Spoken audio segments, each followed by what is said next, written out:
વડોદરા શહેરની માંજલપુર વિધાનસભા પેટા ચૂંટણીને લઈને રાજકીય માહોલ ગરમાયો છે.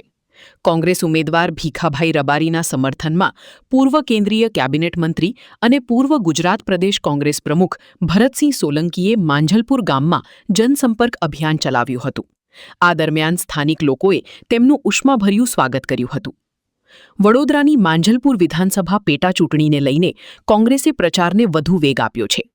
કોંગ્રેસ ઉમેદવાર ભીખાભાઈ રબારીના સમર્થનમાં પૂર્વ કેન્દ્રીય કેબિનેટ મંત્રી તથા પૂર્વ ગુજરાત પ્રદેશ કોંગ્રેસ પ્રમુખ ભરતસિંહ સોલંકી માંજલપુર ગામમાં જનસંપર્ક અભિયાનમાં જોડાયા હતા.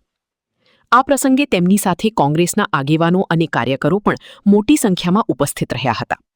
જનસંપર્ક દરમિયાન ભરતસિંહ સોલંકીએ સ્થાનિક મતદારો સાથે રૂબરૂ મુલાકાત કરી કોંગ્રેસના ઉમેદવાર ભીખાભાઈ રબારીને વિજયી બનાવવા અપીલ કરી હતી. કાર્યક્રમ દરમિયાન સ્થાનિક લોકોએ ભરતસિંહ સોલંકી અને કોંગ્રેસના આગેવાનોનું ફૂલહાર પહેરાવી ઉષ્માભર્યું સ્વાગત કર્યું હતું.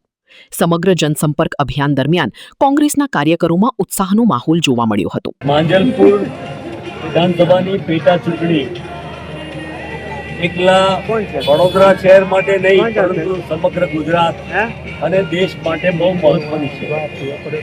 આ ચૂંટણીમાં સત્તા પરિવર્તન એ એક મુદ્દો નથી, પરંતુ જે પ્રકારે દેશની, ગુજરાતની, વડોદરાની પ્રજાને અસહ્ય તકલીફો પડી રહી છે અને દેશની ભાજપા, ગુજરાતની ભાજપા સરકાર એ લોકોના દુઃખ, યુવાનો, મહિલાઓ અને સમાજના સૌ વર્ગના લોકો, વેપારીઓ જ્યાં ત્રસ્ત થયા છે, ત્યારે એમાંથી કેમ રસ્તો કાઢવો, કેવી રીતે કાઢવો એ 2027ની ચૂંટણી માટે આ પહેલી એક તૈયારીના ભાગરૂપે છે.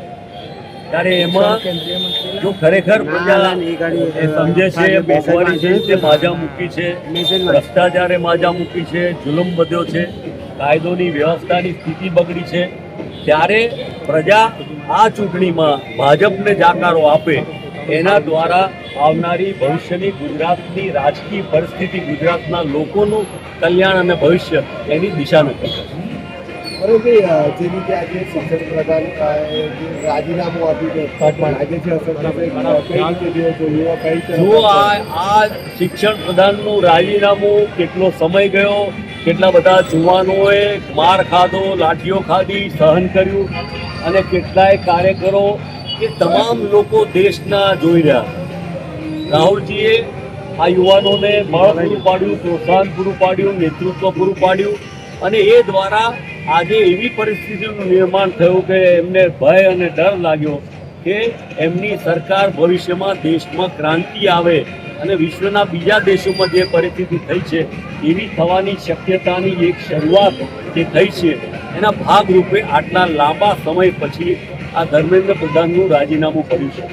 પરંતુ આનાથી કંઈ સંપૂર્ણ ઉકેલ આવ્યો નથી. 22 લાખ વિદ્યાર્થીઓનું જીવન જે રીતે બગડ્યું, કથળ્યું, એમના પરિવારોને જે તકલીફ પડી છે એમાંથી આજે એમને ન્યાય મળવો જોઈએ. જે લોકો ગુનેગારો છે એને સજા થવી જોઈએ અને આવનારા સમયમાં આ દેશનું ભવિષ્ય જે યુવાનો છે, અને એમાં ખાસ કરીને અભિનંદન આપું છું જયંતિને કે જેમણે આ લડતને આટલી મુશ્કેલ પરિસ્થિતિમાં પણ પૂરી તાકાતથી એનો સામનો કર્યો અને સહન કર્યું છે.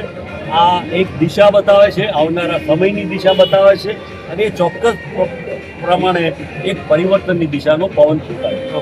આજે છેલ્લો પ્રચાર માંજલપુર વિધાનસભામાં જે પ્રચાર કરવા નીકળ્યા છો, માંજલપુરની પ્રચારને શું આહ્વાન આપે? મારી તો માંજલપુર આ વડોદરા સંસ્કારી નગરી, એમાં અહીંયા આવવાનું, લોકોની વચ્ચે એમના દર્શન કરવાનું મળે એ જ ગૌરવની વાત છે. અને ભીખાભાઈ જેવા સંનિષ્ઠ, સરળ વ્યક્તિ જેને આ શહેરમાં અહીંયાથી ચૂંટીને રાજ્યના મંત્રી તરીકેની કામ કરવાનો પણ મોકો મળ્યો હતો, એવી વ્યક્તિ આજે પ્રજાના જનસેવક તરીકે કામ કરવા કોંગ્રેસ પાર્ટીના પંજાના નિશાન પર ચૂંટણી લડી છે. ત્યારે આ જનતા જનાર્દનને મારી પ્રાર્થના અને વિનંતી છે કે આપણા સૌ દુઃખો અને તકલીફમાં લોકશાહીમાં બંધારણે જે અધિકાર આપ્યો છે મતનો, એનો ઉપયોગ કરી અને આવનારા સમયમાં ગુજરાત રાજ્યની સરકાર ઓળખવા, બદલવા, 27માં તૈયારી કરે અને દેશની જે પરિસ્થિતિ છે એમાં પણ આપના આશીર્વાદ અહીંથી મળે એવી અમારી કોંગ્રેસ માટેની એમને માટે પ્રાર્થના છે.